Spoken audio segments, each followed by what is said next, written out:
108 సీట్లు వచ్చిన Vijay government form చేయడం చాలా కష్టంగా ఉందన్నమాట. బేసిక్గా అయితే 108 సీట్లే, ఎందుకంటే విజయ్ గారు 2 చోట్ల అయితే పోటీ చేశారు కాబట్టి ఒక చోటనైతే రాజీనామా చేయాలి.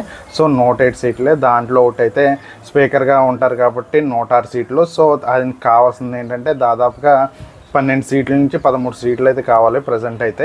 సో తమిళనాడులో చాలా నాటకీయ పరిణామాలు అయితే జరుగుతాయి. సో డిఎంకే ఏఐడిఎంకే అయితే కలిసిపోతున్నాయని ప్రకటన అయితే రావడం అయితే జరిగింది. కానీ స్టాలిన్ కానీ అటపు పళనిస్వామి గారు అయితే దీన్ని అయితే తోసిపుచ్చారు.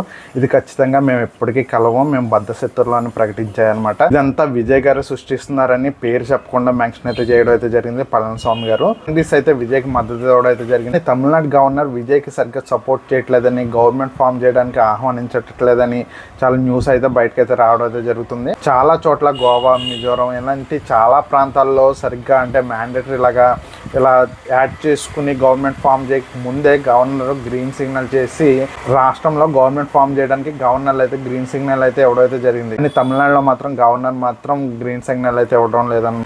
అయితే గవర్నర్ అయితే ఒక మాట చెప్పాడు, నేనైతే వేరే పార్టీని ఆహ్వానించను, మిమ్మల్ని మాత్రం ఆహ్వానిస్తాను గవర్నమెంట్ ఫామ్ చేయడానికి. సో కంగారు పడకండి అని గవర్నర్ అయితే చెప్పడం అయితే జరిగింది. సో రేపొద్దునకైతే విజయ్ గారి పార్టీ గవర్నమెంట్ ఫామ్ చేస్తుందా లేదా అనేది ఒక కొలిక్ అయితే వచ్చేస్తుంది.